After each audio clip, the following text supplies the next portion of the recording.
Halo pemirsa Metro TV Lampung, selama 30 menit ke depan saya Herdiani Oktavia akan menemani Anda untuk mengupas tajuk dan juga berita apa saja yang sedang publish dan hits di 4 platform media Lampung Post Group kali ini. Dan saat ini bersama saya sudah ada Abdul Ghafur, Kadif Pemberitaan Harian Umum Lampung Post. Namun sebelum kita lanjutkan untuk bedah tajuk kali ini, mari kita saksikan terlebih dahulu video editorial berikut ini.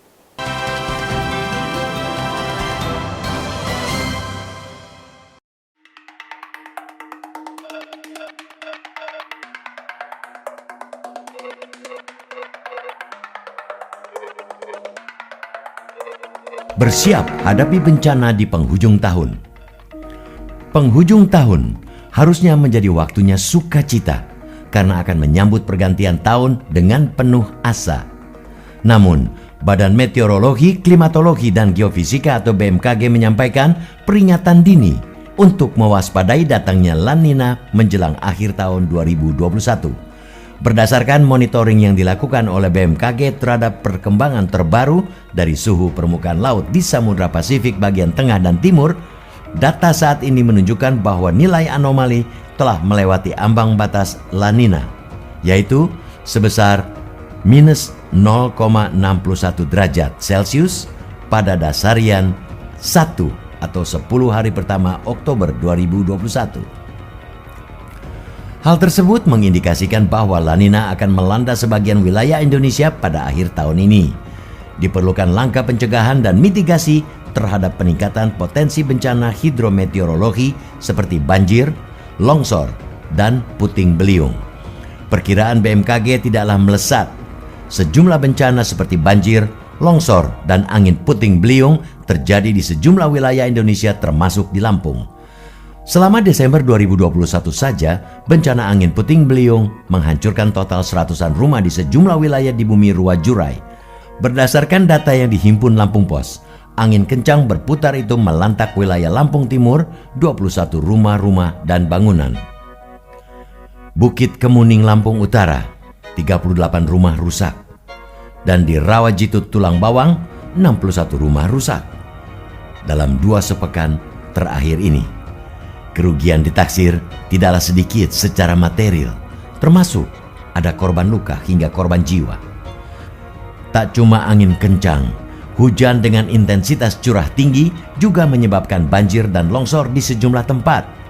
Yang terbaru terjadi di Cukuh Balak Tanggamus, Punduh Pidadap, Pesawaran, dan 7 kecamatan di Lampung Selatan pada Sabtu 25 Desember 2021. Hujan deras pada perayaan Hari Natal itu membuat ratusan rumah terendam, termasuk areal pertanian.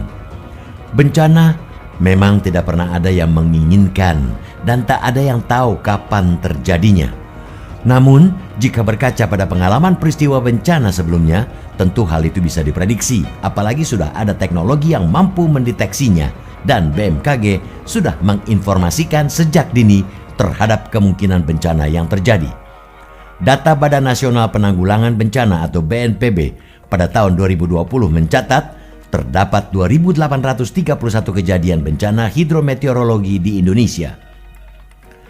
Rincinya yakni banjir 1.036 kejadian, puting beliung 858 kejadian, tanah longsor 549 kejadian, kebakaran hutan dan lahan 326 kejadian, serta kekeringan 29 kejadian. Artinya, bencana yang dipengaruhi oleh faktor cuaca seperti banjir merupakan peristiwa yang paling banyak terjadi. Banjir berdampak pada 258 orang meninggal dunia dan hilang, 271 orang terluka, 4.362.016 orang mengungsi dan terdampak, serta 815.905 rumah terendam. Belajar dari tahun lalu, seharusnya kita lebih siap menghadapi bencana. Karenanya, kepekaan terhadap bencana harus lebih diasah lagi, terutama di wilayah yang rawan bencana banjir maupun longsor. Wajar kiranya jika penanggulangan bencana diharapkan lebih integratif dan efektif. Tidak hanya diperlukan koordinasi di tingkat pelaksanaan, tapi juga di tingkat perencanaan kebijakan. Masyarakat tentu ingin agar musibah itu tak separah seperti yang sudah-sudah. Namun, keseriusan pemerintah, baik pusat maupun daerah, belum tampak untuk meminimalkan dampak dari potensi terjadinya banjir dan tanah longsor. Jika upaya preventif belum optimal, tidak ada pilihan lain kecuali meningkatkan kesiapsiagaan menghadapi banjir, termasuk juga tanah longsor dan angin puting beliung. Relokasi warga yang masih tinggal di daerah rawan bencana harus segera dilakukan. Pemerintah daerah pun harus terus-menerus menyosialisasikan dan memberikan pengertian kepada warga agar tidak terjadi hal-hal yang merugikan mereka, terutama kegiatan yang menyulut bencana, pembalakan liar, pendangkalan sungai, dan kebiasaan membuang sampah di sungai serta muara.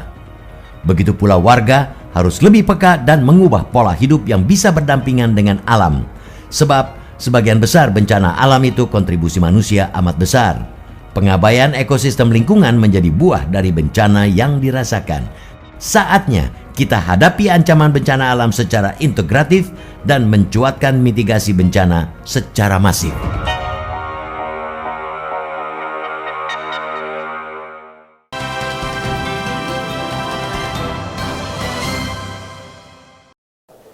Oke Bang Ago, apa yang menjadi sorotan dalam tajuk Lampung Pos kali ini? Ya, Lampung Pos kali ini mengangkat kembali soal bencana alam hidrometeorologi ya, di mana dalam 3 hari terakhir, Jumat, Sabtu, Minggu, akhir pekan ini itu terjadi bencana di berbagai wilayah di Provinsi Lampung. Oke. Karena itu kita mengangkat tagline siap siaga menghadapi bencana di akhir tahun. Memang di akhir tahun itu identik dengan cuaca ekstrim ya Bang. Tentunya ini juga patut untuk kita antisipasi karena datangnya juga bisa dibilang telah diprediksi begitu. Lalu seperti apa sebenarnya kondisi untuk di Lampung sendiri Bang? Ya, kalau berdasarkan data pekan lalu saja itu kurang lebih ada sekitar 70 bencana hidrometeorologi selama musim penghujan tahun ini gitu ya. Nah, kemarin itu terjadi banjir di Tanggamus ya, kemudian di Pesawaran, kemudian di Lampung Selatan dan di Pringsewu yang mengakibatkan ratusan rumah itu terdampak banjir akibat terendam air dan beberapa fasilitas umum juga terdampak banjir ya. Kemudian di Tulang Bawang itu bahkan 61 rumah ya terdampak angin puting beliung ya kan. Kemudian di Tanggamus itu satu jalan lintas terputus karena adanya musibah longsor. Nah, sebenarnya BMKG itu sudah melakukan deteksi dini ya, pemetaan dini dan sudah memperingatkan jauh-jauh hari di awal-awal musim penghujan ya. Kenapa? Karena ada fenomena La Nina yang biasanya jika fenomena La Nina ini berada di atas ambang batas maka sebagian besar wilayah Indonesia itu akan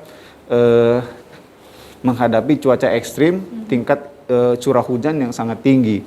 Dan kalau sudah tingkat curah hujan itu sangat tinggi maka ada potensi bencana mengikutinya, banjir, longsor, angin puting beliung, dan lain sebagainya. Oke, tentunya ini sebuah bencana yang memang patut kita antisipasi dan juga kita tanggulangi supaya tidak menimbulkan korban jiwa maupun material ya Bang Ago. Nanti kita lanjutkan lagi untuk bedah tajuk Lampung Pos untuk Anda pemirsa Metro TV Lampung, tetaplah bersama kami.